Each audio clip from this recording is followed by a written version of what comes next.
छत्तीसगढ़ सरकार नक्सलियों के पुनर्वास के लिए कई योजना चला रही है। नक्सलियों से अपील कर रही है कि खून खराबा छोड़ दें और मुख्य धारा से जुड़ जाएं।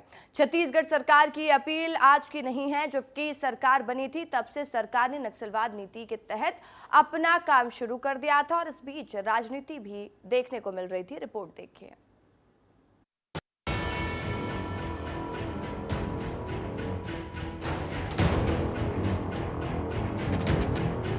छत्तीसगढ़ में नक्सलियों पर नकेल कसने के लिए उन पर लगातार प्रहार जारी है।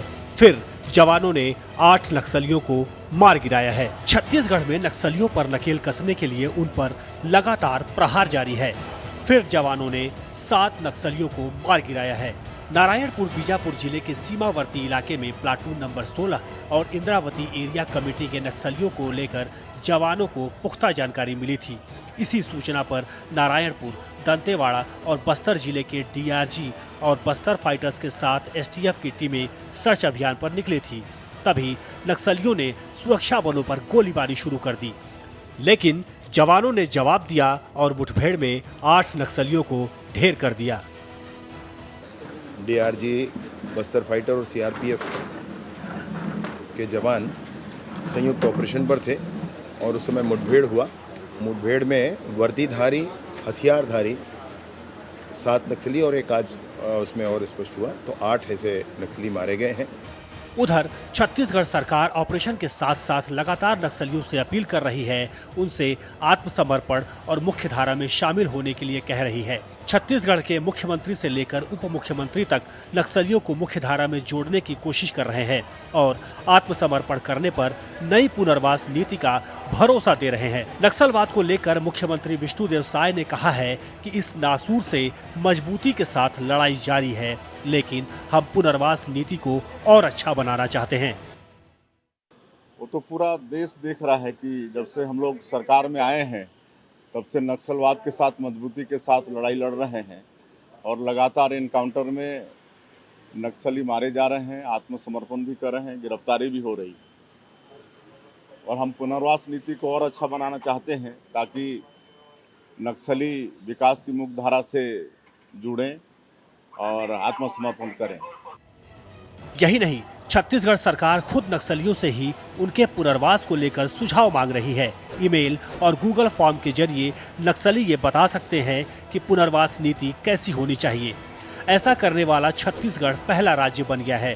डिप्टी सीएम ने कहा है कि छत्तीसगढ़ की पुनर्वास नीति बहुत अच्छी है और उसे बेहतर बनाने के लिए वो किसी भी राज्य में जाकर अध्ययन करने को तैयार है। लेकिन मुख्य विषय ये है कि न अधिकारियों को समर्पण करना है, न पत्रकारों को, न शासन में बैठे लोगों को और न ही आमजनों को। समर्पण माओवादियों को करना है और ये पहल उन्हीं के लिए है। नक्सली सारे, माओवादी सारे मुख्यधारा में जुड़ें, अच्छा जीवन जिएं, पुनर्वास करें।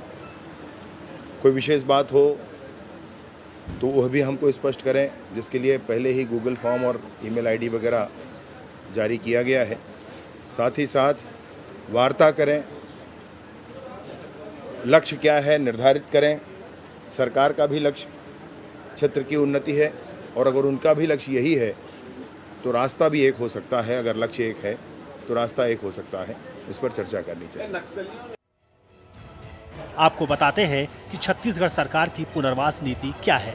दरअसल राज्य सरकार ने नक्सलियों से बातचीत के लिए सभी रास्ते खुले रखे हैं। राज्य सरकार ने नियत नेल्लार योजना के तहत गांव में सड़क, स्वास्थ्य सेवाएं, जल और दूसरी सुविधाएं मुहैया कराने के लिए प्रतिबद्ध है। इसके लिए सरकार ने समानता और विकास का माहौल भी बनाया है। नक्सल विरोधी अभियान और मुठभेड़, नक्सल प्रभावित आदिवासी क्षेत्रों के पूरे विकास को प्राथमिकता दी जा रही है। नियत नेल्लार योजना के तहत राज्य सरकार ने पूरी योजना बनाई है।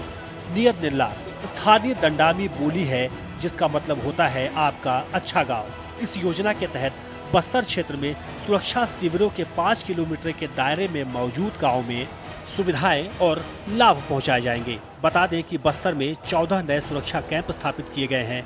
ये शिविर नई योजना को धरातल पर उतारने और सुविधाजनक बनाने में भी मदद करेंगे। नियत नेल्लार के तहत ऐसे गाँव में करीब 25 बुनियादी सुविधाएं मुहैया कराई जाएंगी, लेकिन कांग्रेस अध्यक्ष दीपक बैज ने सरकार पर सवाल उठाए हैं। उनका कहना है कि सरकार भी नक्सलियों से पूछकर चलाई जा रही है। सरकार की पहल से साफ है कि सरकार के पास कोई योजना नहीं, सरकार अभी भी कंफ्यूज है। तो पूर्व मुख्यमंत्री भूपेश बघेल ने दावा किया कि जिस कैंप और कोर एरिया में विकास को लेकर सरकार अपना पीठ थपथपा रही है, वो सब उनकी सरकार ने किया। नक्सल नीति पे ही विरोधाभास है। कभी केंद्र सरकार अलग बोलती है, केंद्र गृह मंत्री अलग बोलते हैं, तो कभी राज्य के गृह मंत्री अलग बोलते हैं, कभी मुख्यमंत्री अलग बोलते हैं। नक्सल नीति पे आज भी भारतीय जनता पार्टी की सरकार कंफ्यूज है और दुर्भाग्य ये है कि पुनर्वास नीति पे उनसे सुझाव मांग रहे हैं। क्या सरकार के पास कोई प्लान नहीं है क्या? जो हमने इंफ्रास्ट्रक्चर तैयार किया था, देखिए हमारे शासन के पहले जो सत्ता में थे वो बफर जोन में ही कैंप खोले थे। रिकॉर्ड आप निकाल के देखें, जितने भी कोर सेक्टर में, कोर एरिया में जितने भी कैंप खुले हैं वो हमारे शासनकाल में खुले हैं। मिनपा से लेके सब तक जितने भी हैं, चाहे वो अबूझमाड़ के क्षेत्र में कहें, चाहे आप दंतेवाड़ा बीजापुर की बात करें या फिर सुकमा जिले की बात करें, सब में कोर सेक्टर में और सड़कों के जाल भी बिछाया, बिजली की भी व्यवस्था की और सारी सुविधाओं की व्यवस्था की। राशन कार्ड तक तो नहीं बने थे, जॉब कार्ड नहीं बने थे, सबको बनाया हमने। छत्तीसगढ़ में बीजेपी सरकार बनने के साथ ही सरकार ने अपनी मंशा साफ कर दी थी। नक्सली अगर अपनी करतूत जारी रखेंगे तो उनकी खैर नहीं, लेकिन अगर खून खराबा छोड़कर मुख्य धारा से जुड़ेंगे तो उनसे कोई बैर नहीं। ब्यूरो रिपोर्ट, विस्तार न्यूज।